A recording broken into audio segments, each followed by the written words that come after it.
Hello friends. So today what we will going to learn about is the constituent of a cell.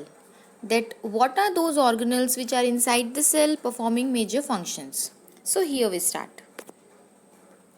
See here you can see a well labeled diagram showing the parts of the cell which makes the cell structure and involved in the cell functioning as well.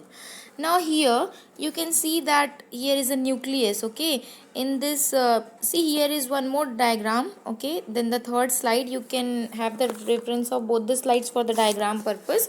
Okay, as here see you can see that the nucleus consists of, see, the parts. First one is nucleopore, second one is the nucleolus, then nucleoplasm, nuclear envelope, chromatin. Today we are going to learn about these parts only. Okay, then see there's cytoplasm, which I have already told you that it is a fluid matrix of the cell in which many organelles are embedded. So see, inside the cytoplasm there is the lysosome, the centrosome, microfilaments, perioxisome, cilium, microtubules, then smooth endoplasmic reticulum. Okay, this ribosomes are there, which are the site of the protein synthesis.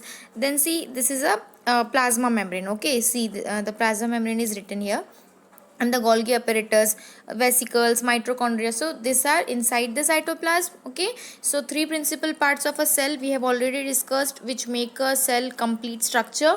Okay, and today we will going to learn the organelles which are inside these three principal parts, which are inside the cell.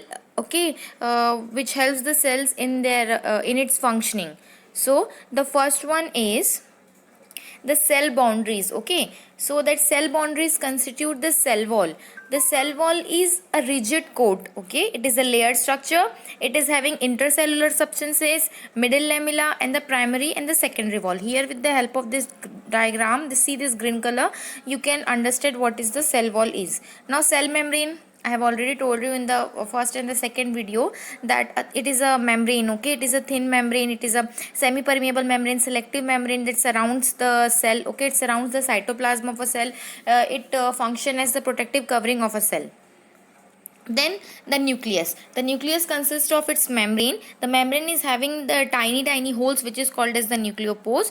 The membrane is a double layered structure. Okay, and it protects the inside of the content of the nucleus. Okay, during the whole life cycle of a cell.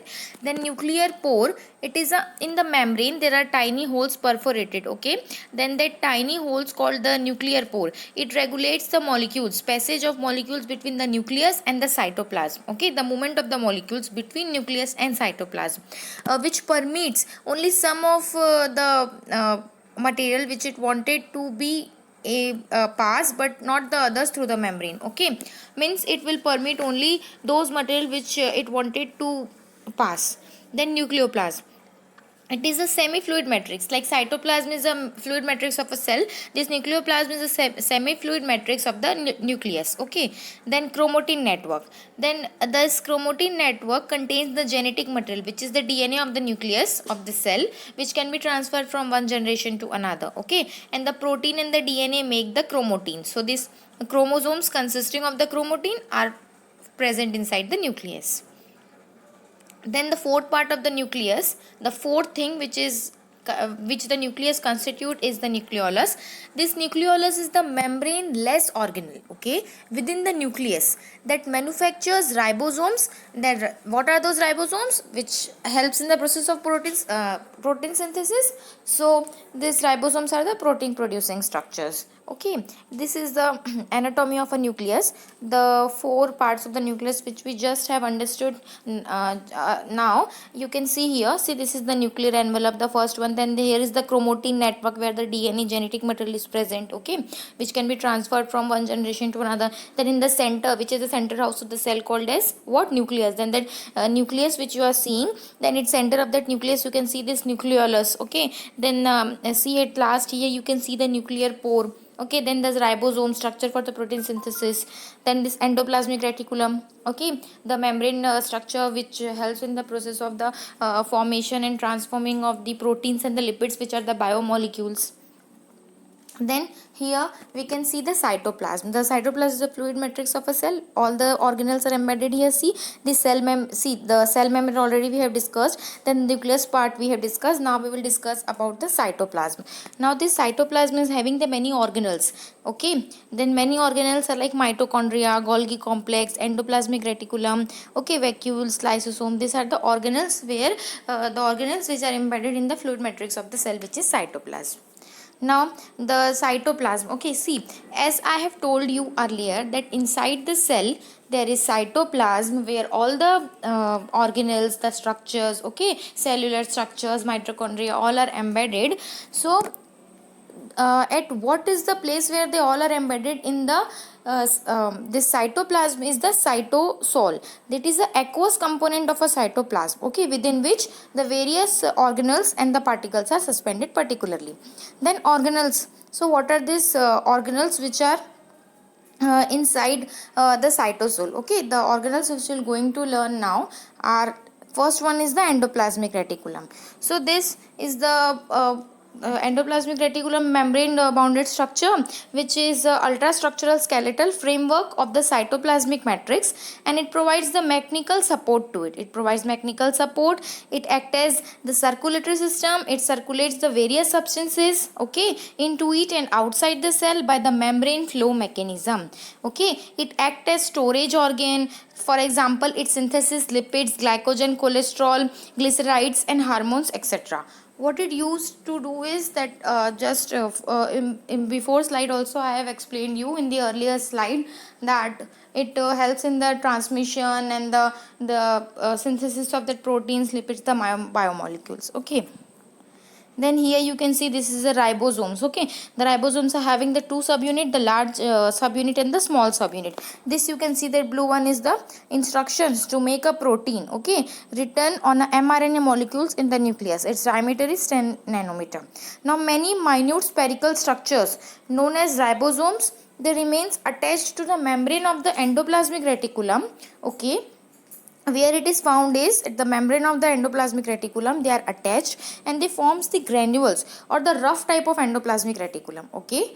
Then it consists of mainly of the RNA, okay. What type of genetic material it used to contain is RNA and proteins. Then each ribosome is composed of two structural units. As we have seen here in the diagram, we can also see that it consists of two structure, that it is the smaller subunit known as 40S subunit and a larger subunit known as 60S subunit, okay. It is different in the case of animal and different in plant cell. Then this you can see, it is a beautiful Golgi apparatus structure. See here you can see the cystine, the incoming transport vesicles which are coming inside it, and these are the secretory vesicles, है ना. See the Golgi apparatus is what? It is a disc like organelle. You can see here it is arranged like a disc, and each apparatus is composed of many flattened sacs. That sac are called as cystine, okay, tubules, vehicles and vacuoles. Now the function of that Golgi apparatus, what are its function is, it helps in the storage of the enzymes, proteins, okay, which helps in the secretion and the transportation of what? Helps in the secretion of ribosomes and transported by the endoplasmic reticulum, okay. Then further, this Golgi apparatus important function is of secretion. It secretes many secretory granules and lysosomes. Then see what are the lysosomes. Then after that we will see that what is the mitochondria. As we have already discussed about mitochondria, we will in the further in the previous slides of the previous videos. Now we will see about lysosomes. As the cytoplasm of the animal cell contains many tiny spherical or irregular shaped membrane bounded vesicles, these are lysosomes. Means the lysosomes are the irregular shaped membrane bounded vesicles, okay, which the animal cells contain. See here we are not specifically learning about the organelles which are present inside the plant or the animal cell. This is a general introduction about the constituents of the cell. Generally, what are the major constituents of a common cell, okay. At the last slide of this video, I have given you some of the names of the organelles which are like a difference between, like what are the organelles are there in the plant cell and animal cell, a different one, and what are common, what are the organelles which are common in both plant and animal cells. So you can refer to that last slide. Now, so what is the function of this lysosome is in the digestion of the food material, okay, which comes in the cell. Okay, then during starvation, this lysosomes digest the stored food content of the cytoplasm. Further, these lysosomes are also do the extracellular digestion. Then this, what is mitochondria? As we all know friends, this mitochondria is called as the powerhouse of the cell and an organelle which is found in large number in the most cells, as it is very important as it converts the energy in the usable form. It converts the energy in the form of what? ATP. What is the full form of ATP? Adenosine triphosphate. Okay, it is a double layered membrane. Okay, here you can see the inner membrane, the outer membrane. In this figure you can see cistates are there. What is this cystate? This is the folded inwards. Okay, it is called a form of layers. It is called the cristae. Then matrix is there. Okay, see, then the other organelle is plastids. These plastids are also the membrane bonded structure, the double membrane organelle. Okay, these are found in the cells of the plants and algae. Okay, and these are responsible for what? For manufacturing and the storing of food. This often contains the pigments which are used in the photosynthesis and different types of pigments that can change the color of the cell. Now, peroxisomes. This absorb the nutrients that the cell has acquired. They are very well known for digesting fatty acids. So, what is its function? Digestion of the fatty acids. They also play a part in the way organisms digest alcohol, ethanol. Because they do that job, you would expect you would expect living cells to have more peroxisomes than most other cells in a human body. Then the cytoplasm of the plant and the animal cell is transferred by the numerous, the figure which you can see here, the top one is the microtubules. Okay, so what are these microtubules and what are its function? So the cytoplasm of plant and animal cell is transferred by numerous ultrafine tubules, okay, of tubulin protein. These are called as microtubules, and the function of is the transportation of water ions or the small molecules and the formation of the fibers or the esters of the spindle during the cell division. Now what is the centrosome? The centrosome contains the dense cytoplasm. Okay, it contains the dense cytoplasm and it is located where? Near the nucleus of the animal cell. Okay, during the cell division, the centrosome is found to contain two rod shaped granules which are known as what? Centrioles. See, during the cell division, at the time of cell division, the centrosome is found to have two rod shaped granules and those are known as centrioles. At the time of cell division, the centrioles form the spindle of microtubules which help in the separation movement of chromosomes during the last stages of cell division. Then here at last we can see the centrioles. See this centriole from the diagram also you can see that it is a cylindrical organelle. Okay, it is composed mainly of a protein and the name of that protein is tubulin. Okay, these are found in the most eukaryotic cells, means the modern cells, means the human cells, plant cells. A bond pair of centrioles surrounded by a shapeless mass of dense material called the pericentriolar material makes up a structure called a centrosome. Then here we can see the cytoplasmic incursions. Okay, as we have seen the most of the organelles which are present inside the cell, at what form we have seen that? We have seen them as a if any answer, if any question comes of what are the constraint of a cell, you can write in this way also. Like you can point out the organelles and you can write the names of that. Or you can write the names and you can give a detail about that organelles, or either you can write like this also, that first you can write the cell boundaries are there, then nucleus is there, then cytoplasm is there. Then you can write the further subheadings of like cell boundaries, then subheading is inside that cell boundaries what are there, cell wall is there, cell membrane is there. Okay, then inside nucleus what are there, nucleoplasm is there, nucleopore is there. Okay, we have already seen that in the slides. Then inside the cytoplasm what are there. So like this you can also write, or else you can write like directly you can give the points. Okay, now see the cytoplasmic incursions. These are the incursions which are the small particles, okay, of the insoluble substances which are suspended in the cytosol, okay.